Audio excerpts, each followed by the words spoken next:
قرآن مجید فرقان حمید کے اندر اللہ تبارک و تعالی ارشاد فرماتا ہے، ان اکرمکم عند اللہ اتقاکم،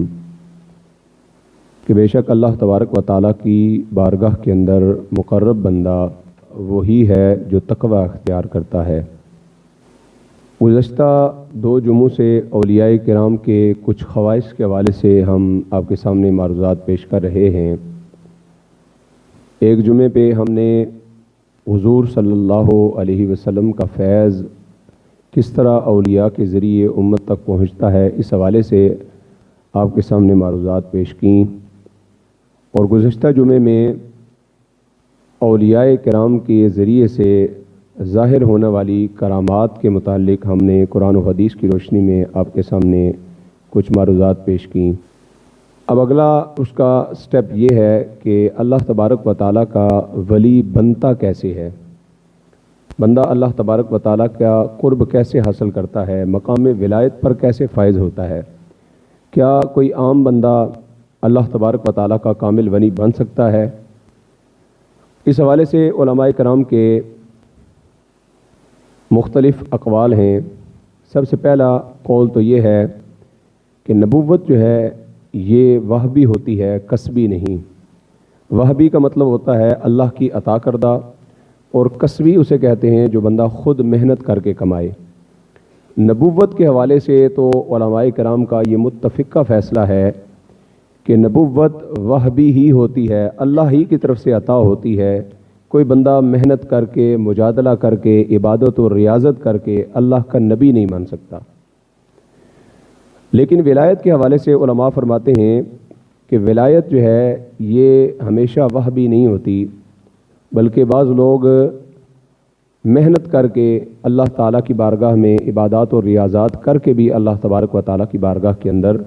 ولایت کے مرتبے پر فائز ہو جاتے ہیں۔ یعنی ولایت یہ وہبی بھی ہے اور کسبی بھی ہے۔ جیسے حضرت غوث اعظم شیخ عبد القادر جیلانی بغدادی رحمۃ اللہ تعالیٰ علیہ، آپ وہبی طور پر اللہ تبارک و تعالیٰ کے ولی تھے، یعنی پیدا ہوتے ہی اللہ نے آپ کو منصب ولایت پر فائز فرما دیا، اور پیدا ہوئے رمضان المبارک کے پہلے دن اور پیدا ہوتے ہی آپ نے روزہ رکھا۔ اب کوئی عقل کا اندھا اٹکل پچو دوڑاتا رہے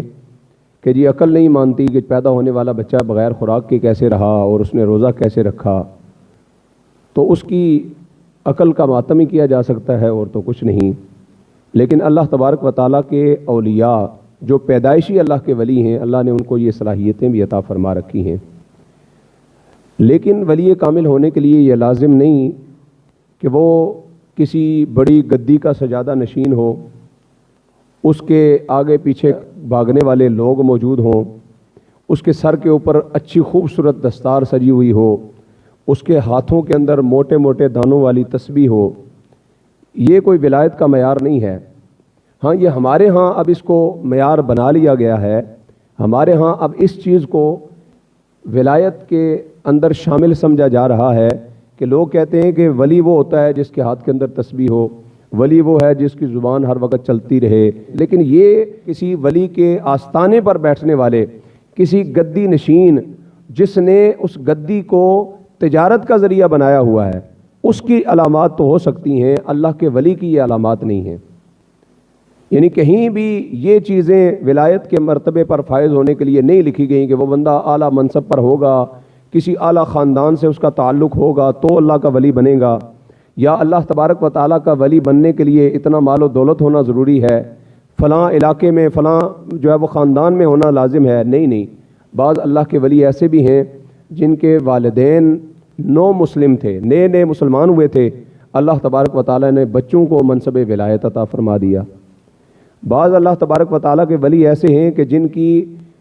ابتدائی زندگی گناہوں کے اندر گزرتی رہی، اچانک توبہ کی اور توبہ کر کے راہ راست پر آ گئے، اللہ نے ان کو مقام ولایت عطا فرما دیا۔ جیسے حضرت بشر حافی رحمۃ اللہ تعالیٰ علیہ کا واقعہ ہے۔ حضرت بشر حافی توبہ سے پہلے یہ تجارت کرتے تھے شراب کی، شراب خانے تھے ان کے بڑے بڑے، اور یہ راتوں کو بیٹھ کر خود شراب نوشی میں مگن ہوتے، اور ایک مرتبہ یہ بشر حافی شراب کے نشے میں دھت چلتے ہوئے آ رہے تھے کہ اچانک رستے میں ایک کاغذ کا ٹکڑا پڑا ہوا ملا، تو آپ نے اس ٹکڑے کو اٹھا کر دیکھا، اس پر لکھا ہوا تھا بسم اللہ الرحمن الرحیم۔ حضرت بشر حافی جو شراب کی حالت میں تھے، مگر اللہ تبارک و تعالیٰ کے نام کا ادب دل کے اندر اتنا تھا کہ انہوں نے اس کاغذ کو اٹھایا، اس کو صاف کیا، اس کو خوشبو لگائی اور خوشبو لگا کر اونچی جگہ پر، اونچے مقام پر رکھ دیا۔ جب رات کو جا کر سوئے تو ہاتف غیب سے آواز آئی، اے بشر، تو نے میرے نام کا احترام کیا ہے، میرے نام کی تقدیس کی ہے، میرے نام کو خوشبو لگا کر احترام سے رکھا ہے، ہم دنیا میں رہتی دنیا تک تیرے نام کو کائنات کے لیے معطر و معمر فرما دیں گے، قیامت تک تیرے نام کو ہم خوشبو والا بنا دیں گے کہ تیرا نام بھی خوشبو والا ہوگا، جو تیرا نام لے گا اللہ تعالیٰ اسے بھی معطر و معمر فرما دے گا۔ اور دوسرا ان کی توبہ کا واقعہ جو مشہور ہے وہ یہ ہے کہ بسم اللہ الرحمن الرحیم کا ٹکڑا اٹھا کر آپ نے اونچی جگہ پر رکھا تو آپ کے علاقے کے، آپ کے شہر کے ولی کامل کی خواب کے اندر انہیں یہ پیغام ملا اللہ تبارک و تعالیٰ کی طرف سے کہ جاؤ اور بشر حافی کو کہہ دو کہ تم نے میرے نام کی تکریم کی ہے، اس کو بلند کیا ہے، ہم تجھے بلند مرتبہ عطا فرما دیں گے۔ وہ اللہ کے ولی خواب کے عالم میں یہ معاملہ دیکھتے ہیں، بیدار ہوتے ہیں تو سوچتے ہیں یہ بشر حافی کے معاملے میں یہ خواب درست نہیں ہو سکتا، وہ تو نہ صرف شراب پیتا ہے بلکہ شراب بیچتا ہے، تو یہ بات درست نہیں ہو سکتی، یہ میری غلط فہمی ہوگی، یہ خواب درست نہیں ہے، یہ سوچ کے پھر سو گئے۔ پھر خواب کے اندر حکم ہوا جاؤ بشر حافی کو یہ پیغام دو۔ پھر دوبارہ بیدار ہوئے، پھر سوچا کہ نہیں ہو سکتا ہے یہ میرا وہم ہو، یہ درست نہیں ہو سکتا، پھر سو گئے۔ تیسری مرتبہ پھر خواب کے اندر یہی معاملہ ہوا اور حکم دیا کہ جاؤ میرے بشر کے پاس اور میرے بشر کو جا کر یہ پیغام دے دو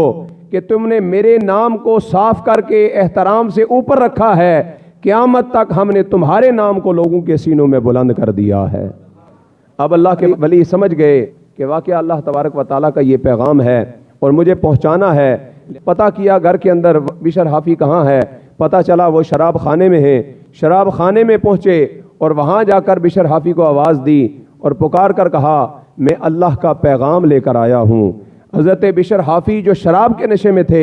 لیکن دل کے اندر ایمان تھا، جو ہی یہ جملہ سنا کہ اللہ کا پیغام کوئی سنانے کے لیے آیا ہے، فوراً لرزہ براندام ہو گئے۔ حضرت بشر حافی فرماتے ہیں میرے جسم پر کپ کپی طاری ہو گئی، میں نے سوچا شاید اللہ کی طرف سے بلاوا آ گیا ہے، پیغام موت آ گیا ہے شاید۔ حضرت بشر حافی فرماتے ہیں میں کانپتا ہوا، بغیر جوتیوں کے دوڑتا ہوا اللہ کا پیغام سننے کے لیے دروازے پر پہنچا تو اللہ کا ولی مجھے رب کا یہ پیغام سنانے کے لیے آیا تھا، اے بشر حافی تو نے رب کے نام کی تعظیم کی ہے، اسے بلند مقام پر رکھا ہے، اللہ تبارک و تعالیٰ نے قیامت تک تجھے بلندی دینے کا فیصلہ فرما لیا ہے۔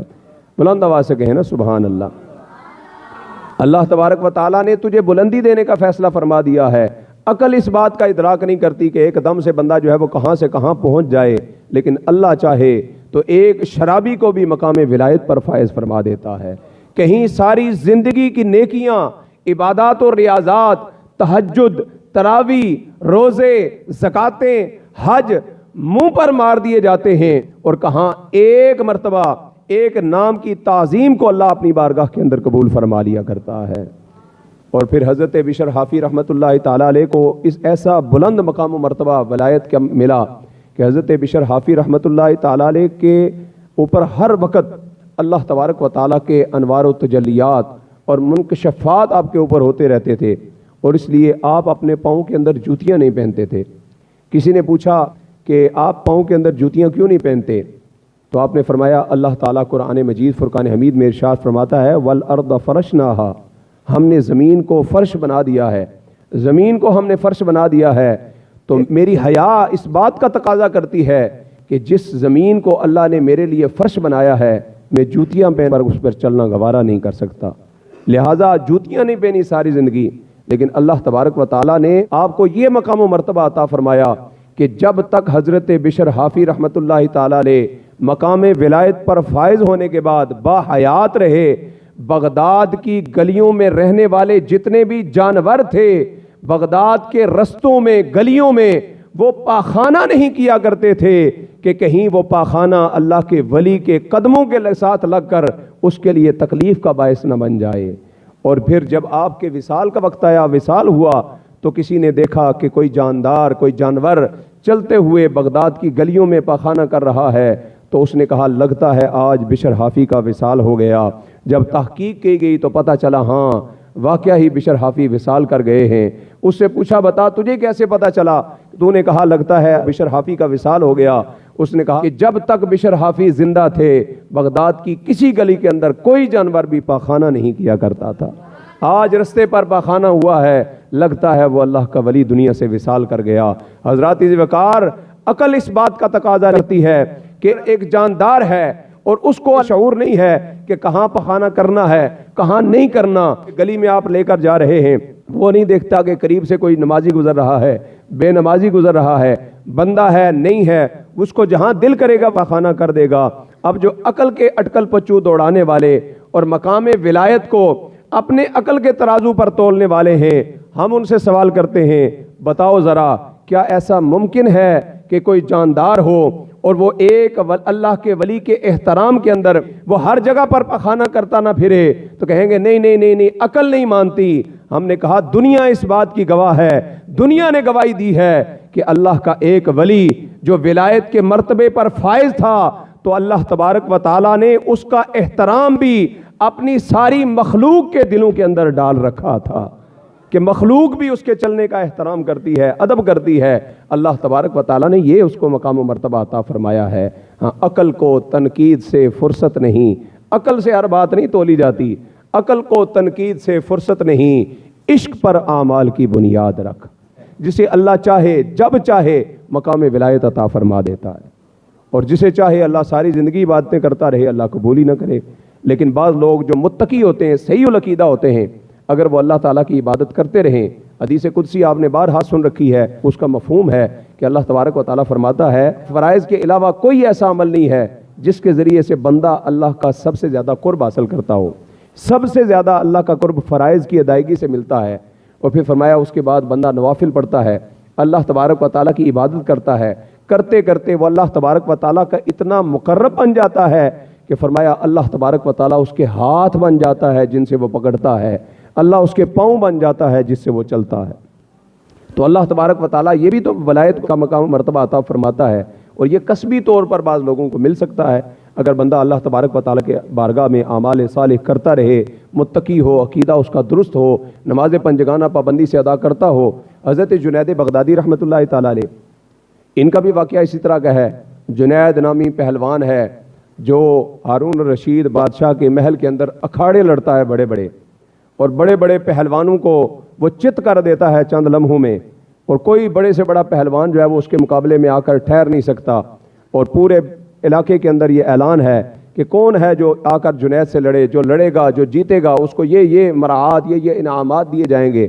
ایک دن وہ جنید کھڑا ہے اور ایک شخص بالکل ہلکے پھلکے جسم والا، پتلے سے جسم والا، اتنے مضبوط قد و قامت والا نہیں ہے، وہ شخص آتا ہے اور آ کر بادشاہ کے سامنے اعلان کرتا ہے کہ میں تمہارے سب سے بڑے پہلوان جنید کے ساتھ لڑنا چاہتا ہوں، جنید کے ساتھ کشتی کرنا چاہتا ہوں۔ اس نے کہا تم تو بڑے جو ہے وہ کمزور نظر آ رہے ہو، تم جنید کے ساتھ کیسے لڑ سکتے ہو؟ اس نے کہا بس میں لڑنا چاہتا ہوں، میرے سامنے اکھاڑا لگایا جائے، میں جیتوں گا تو مجھے انعام بھی دیا جائے۔ بادشاہ نے کہا چلو ٹھیک ہے۔ جنید کو کہا گیا چلو اس کے ساتھ کشتی کرنی ہے۔ جنید میدان کے اندر اترتا ہے، میدان کے اندر اتر کر اپنے شاہانہ انداز میں جس طرح شاہی پہلوان لڑتے ہیں اس طرح اتراتا ہوا جنید آگے بڑھتا ہے، لیکن وہ نوجوان جو جسامت کے اعتبار سے اتنی صحت نہیں رکھتا تھا، اتنی قد و قامت نہیں رکھتا تھا، جو ہی جنید اس کے قریب پہنچا اس نے جنید کے کان کے اندر کچھ جملے کہے، کچھ لفظ کہے۔ اب لڑائی شروع ہو گئی، عجیب ماحول ہے، عجیب منظر ہے، پوری دنیا جس جنید کے نام سے تھر تھر کانپتی ہے، پورے علاقے کے اندر، پورے ملک کے اندر جس کا رعب اور دبدبا ہے، وہ جنید پہلوان اس پتلے سے نوجوان سے اب چت ہونا شروع ہو گیا۔ وہ نوجوان اس کو ادھر اٹھاتا ہے تو وہ ادھر گر جاتا ہے، ادھر اٹھاتا ہے ادھر پیٹھ کے بعد گر جاتا ہے، پہلی مرتبہ گرا، دوسری مرتبہ گرا، تیسری مرتبہ گرا، آخر اعلان ہو گیا جنید ہار گیا، وہ نوجوان جیت گیا۔ سارا مجمع پریشان ہے کہ یہ جنید پہلوان جس سے بڑے بڑے پہلوان لڑنے سے ڈرتے ہیں، یہ اس نوجوان سے کیسے جو ہے وہ ہار گیا۔